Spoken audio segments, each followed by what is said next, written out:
9th science में आज हम लोग पढ़ने वाले हैं lesson number 5, science lesson number 5। आज का जो टॉपिक रहेगा उसका नाम होगा प्लाज्मा झिल्ली। क्या नाम होगा? पहले समझना, विस्तार से आज इसको देखना है। देखो, ये मान लो कोशिका है। क्या है? कोशिका। और कोशिका के सबसे बाहर जो झिल्ली पाई जाती है उसी को क्या कहते हैं? ये बाहर, यहाँ ये झिल्ली पाई जाती है। इस झिल्ली को हम लोग क्या कहते हैं? अब सुनो, जब ये बाहर पाई जाती है तो इसका मतलब ये हुआ कि कोशिका को सुरक्षित रखती है। किसको सुरक्षित रखती है? तो याद करते रहना। और ही कुछ बता सकते हो। देखो, जब देखो ये क्या होता है ना, ऑक्सीजन और कार्बन डाइऑक्साइड को अंदर आने भी देती है और अंदर से बाहर जाने भी देती है। कौन? प्लाज्मा झिल्ली। सुनो, में कौन बाहर जाता है? जैसे ऑक्सीजन, मान लो ऑक्सीजन की सांद्रता अंदर अधिक है, अंदर का है अधिक है, अब बाहर ऑक्सीजन की सांद्रता का है कम है। ऑक्सीजन की सांद्रता का है कम है। तो इसका मतलब ये होगा कि जब बाहर ऑक्सीजन की सांद्रता का मतलब होता है मात्रा।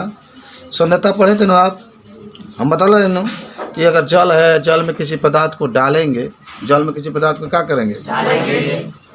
जितना अधिक नमक डाल रहे हैं, चीनी डाल रहे हैं, कम डालेंगे तो सांद्रता कम होगा, अधिक डालेंगे तो सांद्रता अधिक होगा। याद करो तनी, जल ले लिए, जल में आप नमक डाल रहे हैं, जब अधिक डालेंगे तो सांद्रता क्या होगा? अधिक होगा, और जब कम डालेंगे तो सांद्रता। अब सुनो, आई ऑक्सीजन हो गया, आई कितना हो गया? ये ऑक्सीजन की सांद्रता होगी। ठीक है, तो क्या करना है जरा मुझे बताओ। आपको ये बताना है कि जब अंदर माने कोशिका के अंदर ऑक्सीजन की सांद्रता अधिक हो जाएगी और कोशिका के बाहर ऑक्सीजन की सांद्रता कम हो जाएगी, तो अंदर से ऑक्सीजन कहाँ जाने लगेगा? बाहर। सांद्रता अधिक अंदर हो गई, यानी अंदर ऑक्सीजन की मात्रा अधिक हो गई, और बाहर ऑक्सीजन की मात्रा क्या होगा? कम। तो ऑक्सीजन अंदर से कहाँ जाएगा? कौन सहायता करता है आने जाने में? प्लाज्मा झिल्ली। कौन झिल्ली? इसी प्रकार से जानते हो किस प्रक्रिया द्वारा जाते हैं? विसरण। किसके द्वारा? विसरण के द्वारा। सुनो, इसी प्रकार मान लो कार्बन डाइऑक्साइड की सांद्रता अंदर अधिक हो गई कोशिका के अंदर, अब बाहर क्या हो गई? कम हो गई, तो कार्बन डाइऑक्साइड भी अंदर से कहाँ जाएगा? मर्द तू जानते बड़ा है ना, पानी खूब ढेर बा है ना, कम बा, तो पानी केने से कहना भाई, जौन अधिक वाला बा तहाँ से कम वाला की ओर बही, वही हो। इसी तरीके का मतलब होता है सांद्रता। मान लो बाहर कहीं सांद्रता अधिक हो गई कार्बन डाइऑक्साइड के, और अंदर कम हो गई, तो अंदर आएगा, तब आप कार्बन डाइऑक्साइड बाहर से कहाँ जाएगा? अंदर। और कौन लेके जाता है?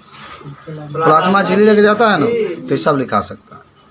बात समझ में आई? ये सब हम लोग क्या कर सकते हैं? लिख सकते हैं। तो इस चीज़ के लिखते हैं, लिखो।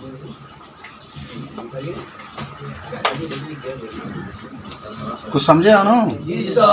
लिख लो, प्लाज्मा झिल्ली। कल अगर क्वेश्चन दिया जाएगा तो लिखा जाएगा ना। प्लाज्मा झिल्ली कोशिका के बाहर पाई जाती है। प्लाज्मा झिल्ली कोशिका के बाहर पाई जाती है। तो पहले तो जान ही गए होंगे आप लोग कि कोशिका कहाँ पाई जाती है? बाहर पाई जाती है। अगला लिख लेना, यह कोशिका को सुरक्षित रखती है। सुरक्षित रखती है। ऐसा कह सकते हो कि यह बाहरी पदार्थों को अंदर तथा आंतरिक मतलब जानते हैं ना, अंदर आंतरिक पदार्थों को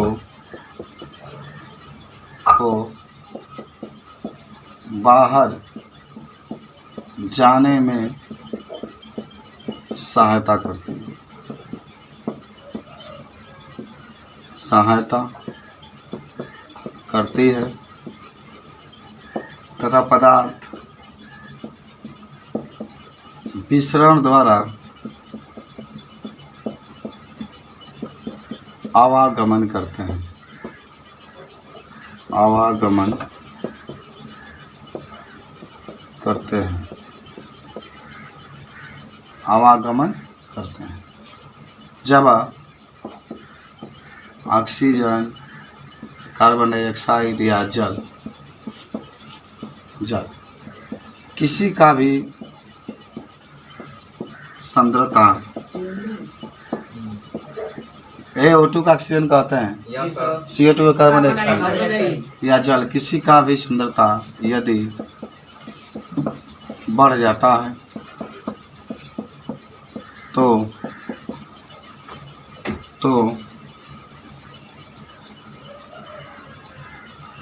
माने सांद्रता किसी का भी सांद्रता यदि बढ़ जाता है तो वह अधिक सांद्रता से कम सांद्रता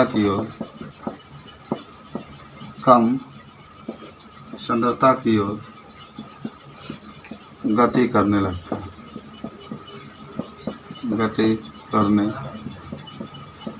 है। इस प्रकार प्लाज्मा झिल्ली अनेक क्षेत्रों में योगदान देती है। योगदान मिटाएं। तो ये आपका होता है प्लाज्मा झिल्ली, कोशिका के सबसे बाहर पाया जाता है और कोशिका के विभिन्न कार्यों में सहायता प्रदान करता है, पदार्थ को अंदर आने में, बाहर जाने में। तो इस तरीके से आप कह सकते हैं कि कोई आपसे पूछे तो बता सकते हैं। इस सब आपसे पूछा जाता है कि क्या होता है, इसके बारे में बता सकते हैं।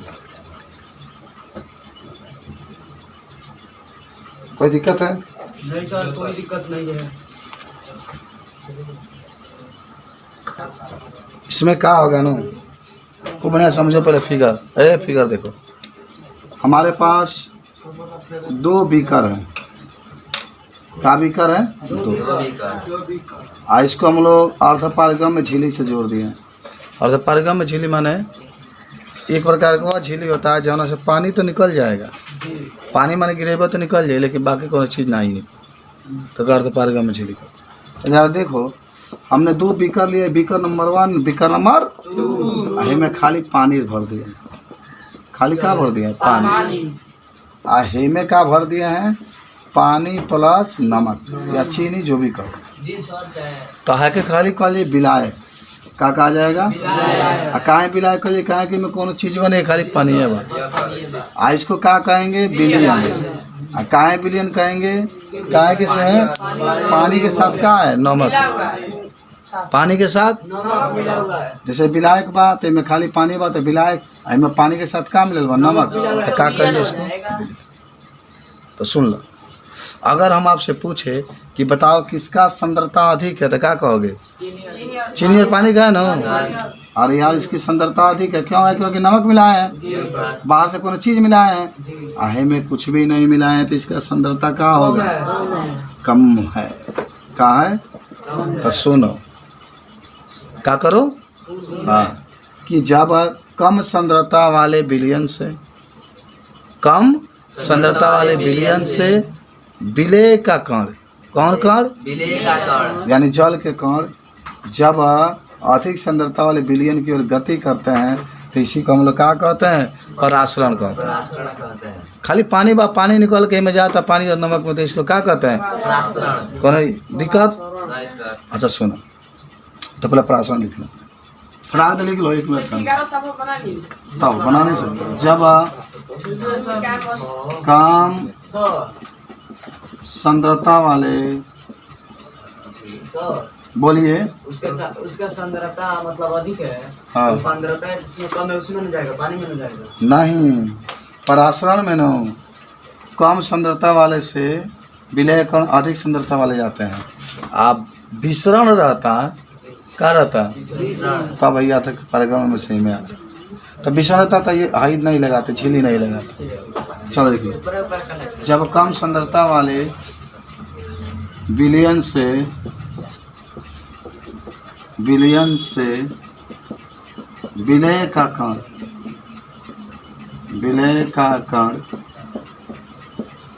अधिक सांद्रता वाले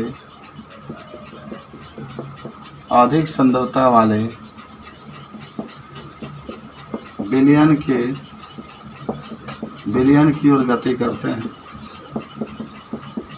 की ओर गति करते हैं, तो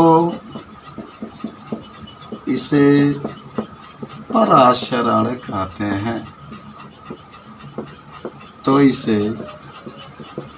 कहते हैं। आगे लिखना, परासरण के लिए अर्ध पारगम्य झिल्ली की आवश्यकता होगी। अर्ध पारगम्य झिल्ली की आवश्यकता होती है। लेकिन चलो, तो ये आपका है परासरण। सिंपल सी बात होगी कि जब कम सांद्रता वाले क्षेत्र से विलय के कण अधिक सांद्रता वाले क्षेत्र की ओर जाते हैं, तो उसको ऐसा कोई आपसे पूछे कि अर्ध पारगम्य झिल्ली का होता है, अर्ध पारगम्य झिल्ली, तो कहना कि अर्ध पारगम्य वह झिल्ली होता है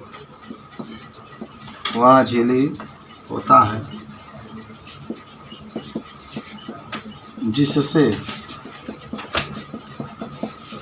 विलय के कण बाहर निकल जाते हैं। विलय के कण बाहर निकल जाते हैं, लेकिन विलय के कण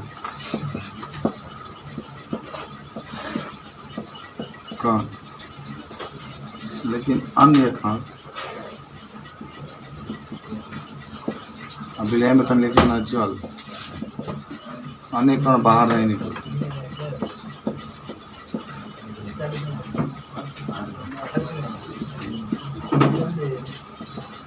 अन्य कण बाहर नहीं, यह होता है आपके अर्ध पारगम्य झिल्ली। याद कर लेना, माने जल तो बाहर निकल जाएगा। जैसे आपके पास से मान लो अर्ध पारगम्य झिल्ली है ये वाला, इसके ऊपर अगर पानी डाले, जल डाले, तो ये बाहर निकल जाएगा झिल्ली, लेकिन अगर कुछ और डालेंगे तो नहीं निकले। यही यार बता तो लेने तो कई बात क्या लिखी, बोला क्या लिखी। चलो, अर्ध पारगम्य झिल्ली जाने माने अर्ध पारगम्य जल है, माने जलवा डाला जाए तो निकल जाएगा। अब बाकी कुछ डाला जाएगा तो नहीं निकलेगा। सब याद हो गया आपको। अर्ध पारगम्य झिल्ली पर जब हम लोग विलय को क्या करते हैं, डालते हैं तो बाहर निकल जाता है, लेकिन अन्य पदार्थ को डालते हैं तो बाहर नहीं निकलता है। अर्ध पारगम्य झिल्ली वह होता है जिससे जल बाहर निकल सकता है, लेकिन अन्य जो पदार्थ होते हैं बाहर नहीं निकल पाते। ये याद होना चाहिए। विलय पुस्तकवा में जल है, जल है यार, जल्दी लिखो। माने ये याद रखना कि जब पारगम पर जल डालेंगे तो निकल जाएगा, देखिए अन्य कोई पदार्थ डालेंगे तो नहीं।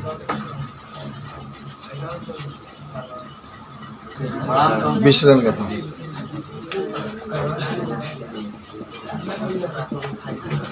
विश्रण तो कहेंगे विश्रण के बारे में अगर आपसे कोई पूछे तो क्या बताएंगे? तो देखो इसमें क्या होगा, पर अच्छी तरह देखो ना, 2 बीकर हमारे पास है, 1 2, आई में खाली का बा पानी, तो क्या सांद्रता का है, कम है।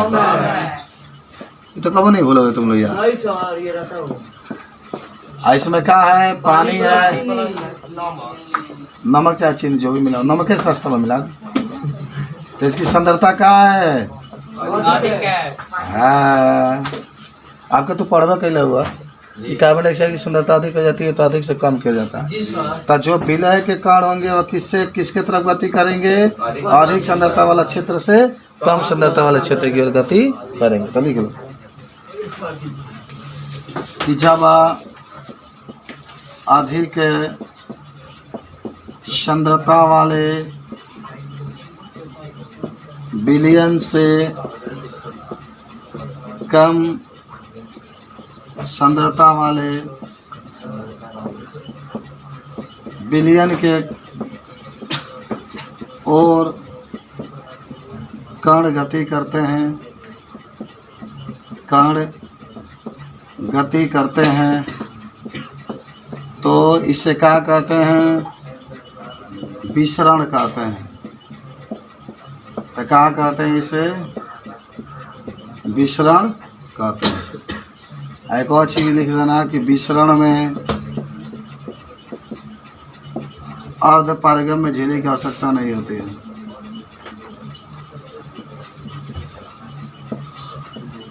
झिल्ली की आवश्यकता नहीं होती है।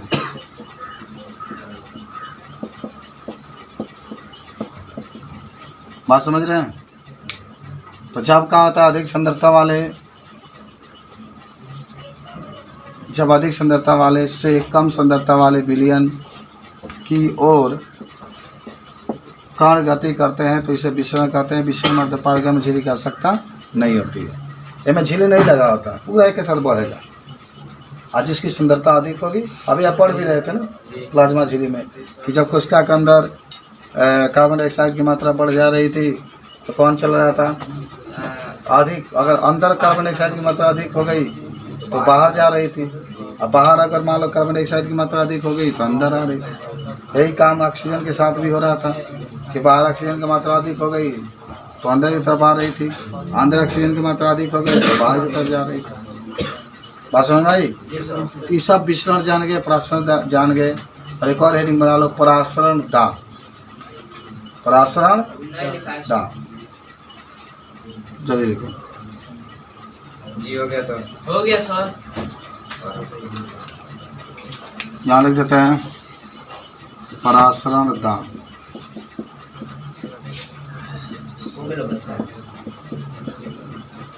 तो पहले सुनो, पहले समझो तब लिखना। एक मिनट, हमारे पास 2 बीकर हैं, देखो कितना चित्र बनाना पड़ रहा है। एक आपके पास जल है, एक पास जल प्लस नमक या पानी, जल प्लस नमक। और तो पारगम में झिल्ली लगा दो, तब पानी से इसके तरफ जा रहे थे ना। और सुनो अब क्या होगा कि जब अधिक सांद्रता वाले क्षेत्र के तरफ, किस सांद्रता वाले, अधिक सांद्रता वाले क्षेत्र के तरफ जो कण जा रहे हैं उसको आप दाब लगाते चलिए। दाब ले, सुनो यार, इस पर दाब लगा रहे हैं। माने दाब का मतलब है कि जेंगा ना वाला पाइप हवा भरे वाला पूरा प्रेशर के, तो उसी तरह लगाते जाइए। तो एक ऐसा स्थिति आएगा कि इधर से जो कण इसमें जा रहा था वो रुक जाएगा। माने जो जल से कण निकल करके जल और नमक जो है उसके तरफ जो जा रहा था वो रुक जाएगा। तो वह दाब, मनवा न्यूनतम दाब, जिस पर परासरण की क्रिया रुक जाती थी। आज अभी परासरण देख रहे थे कि जल से इसके तरफ कण जा रहे थे, उसको परासरण कर रहे थे ना। तो क्रिया परासरण हो रही है, लेकिन आप इतना दाब लगा रहे हैं कि परासरण की क्रिया क्या होती है, रुक जाती है। तो इसको हम लोग क्या कहते हैं, परासरण दाब कहते हैं। जब प्रासरण की क्रिया क्या आती है, रुक जाती है। तो लिखो, वह न्यूनतम दाब जिस पर, बहुत आसान परिभाषा है सभी। प्रासरण की क्रिया रुक जाती है, वह न्यूनतम दाब जिस पर प्रासरण की क्रिया रुक जाती है उसे परासरण दाब कहते हैं। परासरण दाब कहते हैं। इसे P से प्रदर्शित करते हैं। नमस्ते। इसका मात्रक बार होता है, बार। दाब के मात्रक बार होता है, याद कर लो। तो सिंपल सा डिफिनेशन आपका है कि परासरण दाब के बारे में कोई पूछेगा तो बता सकते हैं कि वह क्रिया जिसके द्वारा, वह दाब या वह न्यूनतम दाब जिसके द्वारा परासरण की क्रिया को रोकी जा सकती है, या जो परासरण क्रिया को रोक सकता है, उस न्यूनतम दाब को हम लोग कौन दाब कहते हैं? परासरण दाब कहते हैं। किससे प्रदर्शित करते हैं? P से। इसका मात्रा क्या होता है? बार होता है। पास्कल भी आप लिख सकते हैं, लेकिन अधिकतर आप बार ही लिख सकते हैं। ठीक है, लिखो बढ़ा दे।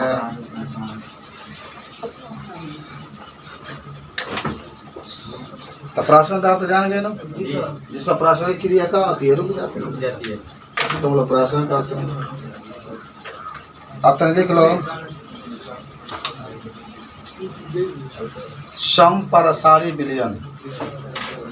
समपरासारी विलयन, तो समपरासारी विलयन पढ़ना है। समदाबी विलयन, पहले समपरासारी विलयन।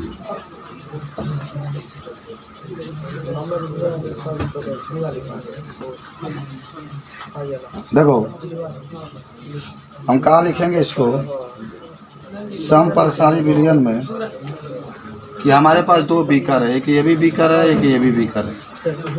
ठीक है, इसका भी 25 डिग्री सेल्सियस है, इसका भी 25 डिग्री, कितना भी लीजिए। सुनो, क्या होता है, हमारे पास दो बीकर है, दोनों बीकर का ताप कहाँ है? एक समान है। हमारे कहेंगे कि जब एक ही ताप पर, एक ही का मतलब होता है 25 ले लो, 30 ले लो, 45 जो नीचा, जब एक ही ताप पर दोनों विलयनों का परासरण दाब समान होता है। दोनों विलयनों का परासरण दाब क्या होता है? समान होता है। समान का मतलब इसका भी 100 बार आ गया, इसका भी 100 बार आ गया, तो ऐसे विलयन को हम लोग कहते हैं समपरासारी विलयन। कहीं पर नहीं समझ में आएगा। जब समान ताप पर, माना ये 25 है, ये 25 है, दो विलयन के परासरण दाब को नापते हैं और दोनों का समान परासरण दाब आए, इसे कौन सा विलयन कहेंगे? समपरासारी विलयन। समपरा का नाम सुनो। सम का मतलब एक समान, परासारी का मतलब परासरण दाब। एक समान का है, परासरण दाब है, उसे क्या कहते हैं? समपरासारी विलयन। तो लिखो,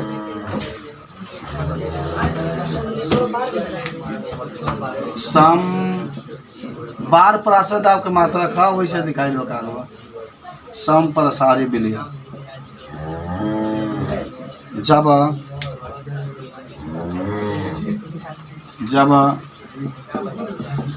समान ताप पर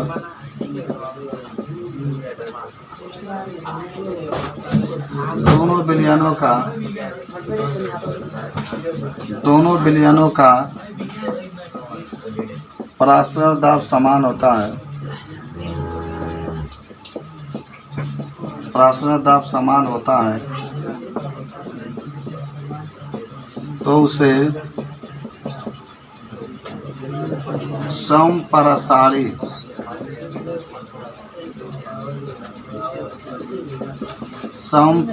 विलयन कहते हैं।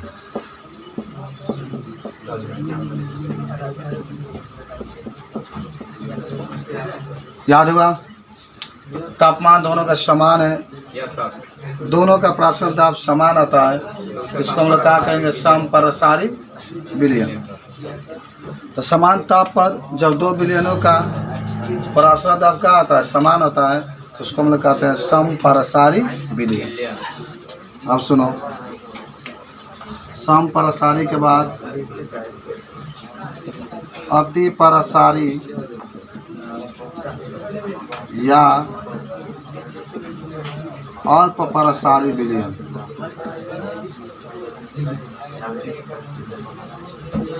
अतिपरसारी या अल्पपरसारी विलयन, अब पहले समझ लो तब लिखना। सुनो इधर देखो, अतिपरसारी या अल्पपरसारी विलयन के बारे में कोई पूछे तो क्या कहोगे। देखो, समान ताप पर, समान 25-25 बार दो विलयनों में से जिस विलयन का परासरण दाब अधिक होगा उसे अतिपरसारी विलयन कहते हैं। उसे अतिपरसारी, अति का मतलब अधिक। समान ताप है, दो विलयनों में से जिसका परासरण दाब अधिक होगा उसको अतिपरसारी विलयन कहते हैं, और जिसका कम होगा उसको क्या कहते हैं, अल्पपरसारी विलयन। जिसका कम होगा अल्पपरसारी, और जिसका अधिक होता है, तो लिख लो। समान ताप पर, समान ताप पर दो विलयनों में से, दो विलयनों में से जिस विलयन का, जिस विलयन का, जिस विलयन का परासरण दाब अधिक होता है, उसे अतिपरसारी विलयन कहते हैं, तथा जिसका परासरण दाब कम होता है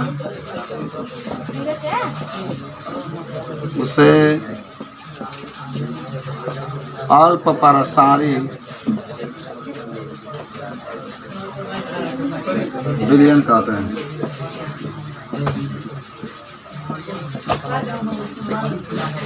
ये आप करो, मुँह बंद नहीं रखते हो, देखो पढ़ रहे हैं बच्चे सब। समपरसारी विलयन जाने,